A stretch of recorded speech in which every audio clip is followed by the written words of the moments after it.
Olá, estamos aqui mais uma vez com o nosso devocional semanal e hoje nós veremos o Salmo número 5. E eu peço então que você abra a sua Bíblia em Salmo 5.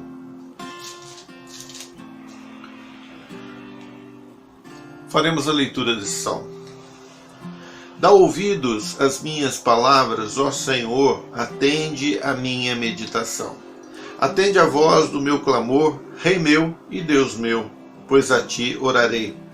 Pela manhã ouvirás minha voz, ó Senhor, pela manhã apresentarei a ti a minha oração e vigiarei. Porque tu não és um Deus que tenha prazer na iniquidade, nem contigo habitará o mal. Os loucos não pararão na tua vista. Odeias a todos os que praticam a maldade. Destruirás aqueles que falam a mentira. O Senhor aborrecerá o homem sanguinário e fraudulento. Porém eu entrarei em tua casa pela grandeza da tua benignidade, e em teu temor me inclinarei para o teu santo templo. Senhor, guia-me na tua justiça por causa dos meus inimigos. Endireita diante de mim o teu caminho, porque não há retidão na boca deles. As suas entranhas são verdadeiras maldades. A sua garganta é um sepulcro aberto. Lisonjeiam com a sua língua. Declara-os culpado, ó Deus. Caiam por seus próprios conselhos. Lança-os fora por causa da multidão de suas transgressões, pois se rebelaram contra ti. Porém alegrem-se todos os que confiam em ti. Exultem eternamente, porquanto tu os defendes, e em ti se gloriem os que amam o teu nome. Pois tu, Senhor, abençoarás o justo. Circundá-lo-ás da tua benevolência, como de um escudo. Esse é o Salmo 5. Espero que vocês estejam gostando da nossa série de estudos nos Salmos. Para mim tem sido algo muito prazeroso, até porque tenho aprendido cada vez mais sobre cada um desses Salmos.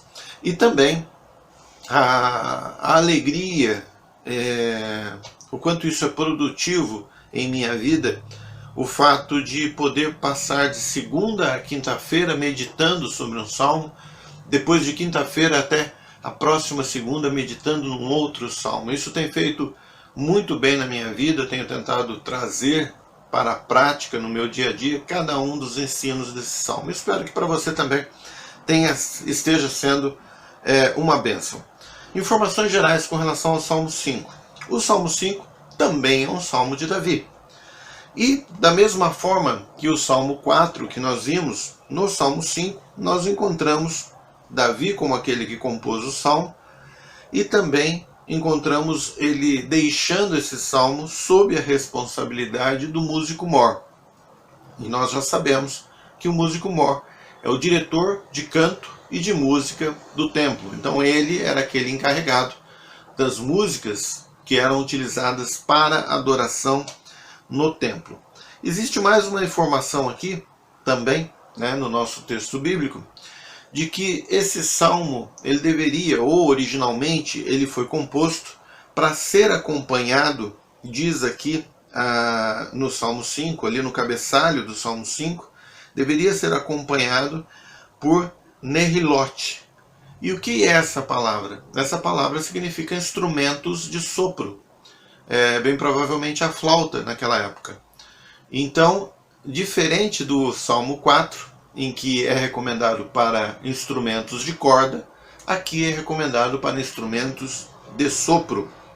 É interessante como é detalhado o cuidado de cada um desses salmos, como eles deveriam ser executados. Alguns teólogos também acreditam que esse salmo foi escrito num tempo em que Saul estava muito irado com Davi. Inclusive, vocês vão lembrar da história quando Davi está tocando harpa, tentando acalmar Saul, e Saul lança a sua lança contra Davi. Davi precisa desviar dela. Depois Saul lança novamente, por 2 vezes ele faz isso, tentando matar Davi. Davi se desvia da lança de Saul. Isso está relatado em 1 Samuel capítulo 18, e é interessante que você também leia isso lá. Esse salmo ele é tratado também pelos teólogos classificado como um salmo imprecatório. E o que é o imprecatório? O que é a imprecação? A imprecação é o desejo de que venha o mal sobre os maus em razão de suas ações. Então é a expressão do desejo de condenação sobre aqueles que são maus. E esse salmo, então, ele se classifica como um salmo imprecatório, porque o salmista vai expressar isso, como nós já lemos aqui, inclusive você já viu um pouco disso daí.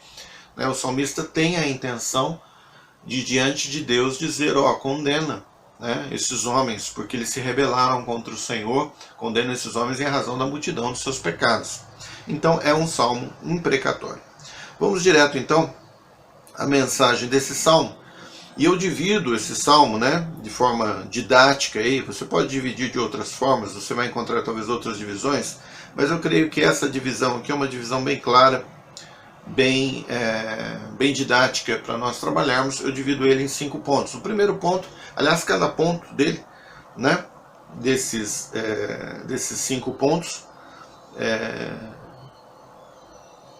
cada ponto, a partir do versículo 4, faz uma duplinha de 2 versículos. Mas o primeiro ponto ele tem 4 versículos. Então ele vai do primeiro versículo, versículo 1 ao versículo 4. E nós encontramos então, do versículo 1 ao versículo 4 do Salmo 5, Davi se dirigindo a Deus, clamando a Deus, orando ao Senhor. E essa oração, o que me chama a atenção nesse salmo, é que é uma oração refletida. É uma oração resultado da meditação de Davi sobre aquilo que acontecia à sua volta. E assim deveriam ser as nossas orações. Orações fruto da meditação das nossas vidas. É lógico que tem oração que é desespero. A oração do Salmo 3 é uma oração em que Davi já vai clamando ao Senhor, por causa do desespero dele, da fuga, do perigo que ele estava passando. Mas em outras ocasiões, e talvez na maioria delas, nós deveríamos orar ao Senhor pela manhã, uma oração resultado da reflexão, da meditação. Veja então, Salmo 5, versículo 1, dá ouvidos às minhas palavras, ao Senhor atende a minha meditação. Não são apenas palavras que surgiram no momento de improviso. Não, é uma oração cujas palavras elas resultaram de meditação de Davi. Então, Davi ora como fruto de meditação. Davi explana, mostra a Deus que sabia, diz a Deus que sabe que o Senhor pode atendê-lo, porque o Senhor, a quem ele dirige as suas orações, é Deus e Pai. E é isso que diz o versículo 2, atende a voz do meu clamor, Rei meu, Deus meu, pois a ti orarei. Ele sabe que Deus pode atender a sua oração. Ele está falando com o Deus Criador de todas as coisas. E diz também, Davi, que fica claro que nesse salmo, que ele recorria a Deus desde as primeiras horas do dia. Então, versículo 3, pela manhã ouvirás a minha voz. Ó Senhor, pela manhã apresentarei a ti a minha oração. Então, desde manhã, Davi recorria a Deus e já apresentava uma oração fruto da sua meditação, da sua reflexão sobre sua vida. Mas o versículo 3, ele termina com uma palavra que eu não li, e que agora eu vou ler porque ela é importantíssima. Ele diz isso a Deus, que Deus pode atendê-lo, ele sabe que Deus é rei, ele se dirige pela manhã, palavras refletidas, palavras conscientes, e ele diz mais, eu vigiarei. Veja que o final do versículo 3 ele diz da sua oração, mas ele diz, eu vigiarei. Ou seja, eu vou começar o dia, mas tomando muito cuidado com as minhas ações, com os meus pensamentos. Eu irei me vigiar, me policiar, para que eu possa andar de forma reta diante do Senhor. E por que ele vai vigiar? Por que ele vai se policiar? Porque ele conhece Deus.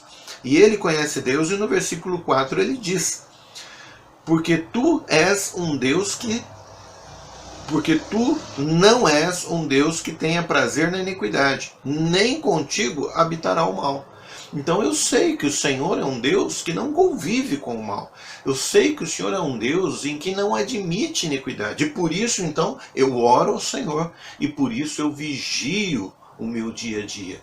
Eu vou me conduzir durante o dia, me policiando, tomando muito cuidado com as minhas ações. Esse é o primeiro ponto, Davi se dirigindo a Deus numa oração, uma oração de confiança no Senhor. O segundo ponto, ele mostra como Deus se relaciona com os ímpios, e ele sabe como Deus se relaciona com os ímpios. E isso está no versículo 5, no versículo 6. E diz então Davi ao Senhor: os loucos não pararão à tua vista, ó Deus, né? Odeias a todos os que praticam a maldade. E aqui esse salmo é interessante, porque ele quebra alguns paradigmas que nós temos nos nossos dias, alguns chavões que são falados dentro da igreja, né? Deus odeia o pecado, mas ama o pecador. Cuidado com isso, né? Com a ideia que se passa quando se afirma uma frase dessas. Aqui, Davi está dizendo o seguinte: odeias todos os que praticam a maldade. Então, Davi sabe, e isso é palavra inspirada por Deus, Deus odeia a todos que praticam a maldade. Então, Deus não admite, Deus não gosta, e quem ele não condena apenas o pecado, ele condena o pecador. Quem vai para o inferno não é o pecado, quem vai para o inferno é o pecador. Então Deus odeia todos aqueles que praticam a maldade. É assim que Deus se relaciona com os ímpios, odeia aqueles que praticam o pecado. Também diz o versículo 6 que Deus vai destruir todos os que falam mentira. Então, versículo 6, destruirás aqueles que falam a mentira. E ai, a mentira como é um pecado terrível. É um pecado que está entranhado na igreja, está entranhado na vida humana. Como tem crente que acaba dependendo da mentira, se envolvendo com a mentira, se afundando na mentira, sendo escravizados pela mentira. A mentira é algo terrível. E aqui diz então quanto que Deus vê com repugnância a mentira. Diz o versículo 6, destruirá todos aqueles que falam mentira. Mas diz também que o Senhor rejeitará, abominará. Diz a minha Bíblia, aborrecerá quem? O homem sanguinário e o homem fraudulento. O homem sanguinário, o assassino, aquele que mata sem ter motivo para isso, ou por motivo completamente torpe, por motivo completamente maldoso. Então é aquele que assassina dolosamente o outro, que trama a morte do outro. Deus abomina isso, Deus se aborrece disso, rejeita esse tipo de pessoa. E também o fraudulento. Quem é o fraudulento? Aquele que engana para obter vantagem. Então ele também, Deus abomina, Deus rejeita, né? Aquele que comete fraudes para obter vantagens financeiras ou bens materiais. Então, Davi sabe como Deus se relaciona com os ímpios. Deus se relaciona dessa forma, com abominação, com ódio ao pecado, ao pecador, rejeição. É dessa forma que Deus se relaciona. E quando Davi está falando isso, de certa forma Davi também está elogiando a Deus, porque está mostrando a santidade do Senhor, quando ele não coaduna com esse tipo de atitude. Mas Davi também sabe exatamente como Deus se relaciona com ele, Davi. E é isso que ele mostra no versículo 7, versículo 8. Diz Davi, porém eu, né, o Senhor rejeita esses homens, porém eu entrarei na tua casa. Ou seja, eu terei liberdade, eu terei intimidade com o Senhor. Eu entrarei na tua casa, como o filho que entra na casa do pai, com toda tranquilidade. Mas veja que Davi sintoniza exatamente por que ele faz isso, por que ele tem essa liberdade, por que ele tem esse privilégio. Não é pelos seus próprios méritos, não é porque ele é bom, porque ele é maravilhoso, porque ele é tremendo. Não é nada disso. Davi explica direitinho. Versículo 7, porém eu entrarei em tua casa pela grandeza da tua benignidade. Ou seja, porque o Senhor é bom para comigo. Veja que nós hoje temos intimidade, um relacionamento próximo de Deus, não porque somos bons, ou porque fomos bons, ou por nossos méritos, mas porque Deus foi bom para conosco e nos deu salvação em Cristo Jesus. Davi também sabia que seria salvo, cria em Deus, de que Deus agiria com bondade com ele, e por isso ele diz com toda tranquilidade e certeza que entrará na casa do Senhor em razão da grande benignidade de Deus para com ele. Mas ele entrará em temor e me inclinarei para o teu santo templo. Ele vai entrar com adoração, com temor, com reverência diante de Deus. Tenho liberdade, tenho intimidade, mas isso não elimina a minha reverência e o meu temor ao Senhor. Perfeito esse versículo, perfeito o entendimento de Davi, perfeita a forma como Davi se dirige a Deus e diz do relacionamento que tem com ele, como Deus o trata. A gente sabe que esse tipo de relacionamento faz com que as pessoas nos vejam querendo o nosso mal. E diz a Bíblia que verdadeiramente as pessoas têm inveja de nós. Algumas querem que nós soframos o mal justamente pela liberdade que nós temos com Deus, ou porque muitas vezes eles olham para as nossas vidas e dizem, está vendo, sempre dá tudo certo para ele. Ele sempre está feliz, ele sempre está alegre, ele sempre está contente, né? Tudo que ele faz, ele se empenha, se compromete e acaba fazendo bem. Nós fazemos isso porque Deus faz conosco. Nós fazemos isso porque Deus usa as nossas vidas. E aí as pessoas, elas sentem inveja de quem? De nós. Porque elas não têm o mesmo. Mas elas não têm o mesmo porque elas não querem se render a Deus. Elas querem fazer as suas próprias vontades. O que acontecia com Davi também era igual. Davi também sofria inveja. Diz em 1 Samuel 18:8 que Saul olhava com inveja para Davi. Também diz no versículo 12 que Saul chegava a ter medo de Davi. Porque Saul sabia que Davi tinha Deus ao lado dele. E Saul já não tinha mais Deus ao seu lado. Então, irmãos, é dessa forma que olham para nós, né? E às vezes as pessoas estão muito próximas de você, estão muito próximas de mim. E essas pessoas próximas mesmo, muitas vezes sentem inveja de nós, essas pessoas têm despeito de nós, essas pessoas desejam que nós acabemos tendo dissabores em nossas vidas, que as coisas que façamos deem errado. Mas porque elas olham para nós, elas não estão enxergando o nosso Deus. O nosso Deus nos usa como instrumento. Então o nosso Deus é poderoso sobre nossas vidas, não nós mesmos, nós sabemos disso. E por essa razão, Davi então entra no versículo 9 e 10, dizendo como esses ímpios são. Esses ímpios, esses homens que não temem a Deus, diz o versículo 9, não há retidão na boca deles. As suas entranhas, ou seja, o seu coração, a sua mente, são verdadeiras maldades, só tramam maldade. A sua garganta, aquilo que eles falam, é podre, é um sepulcro aberto. O que sai de dentro é algo podre que contamina. Eles lisonjeiam com a sua língua. O que é lisonjear? É bajular. E o que é bajular? Bajular é aquele que fica elogiando para obter alguma vantagem naquela situação. Então, ele elogia você, mas já visando alguma coisa em troca. Isso é bajular. E é dessa forma que Davi, então, descreve esses homens. Essas pessoas, eles são assim. É dessa forma. Não existe retidão nas suas falas. Só falam falsidades. Seus corações só tramam maldade. Tudo que sai de sua boca é podre e contamina. E eles bajulam, elogiam de boca para fora para obter vantagens. O desejo de Davi é expresso aqui, então, no versículo 10. Deus declara os culpados. Sentencie, dê a sentença deles, ó Deus. Que eles caiam por seus próprios conselhos, quer dizer, conselhos falsos, enganosos, que eles mesmos tropecem nos seus próprios conselhos.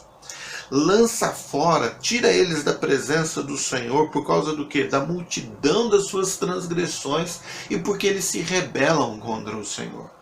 Aqui está o sentido exato do salmo imprecatório. desejando que aqueles homens sofram o mal, mas o mal justo a cada um deles. E que quem aplique esse mal seja o Deus justo, para que possa ser feito na medida correta. Isso é um salmo imprecatório.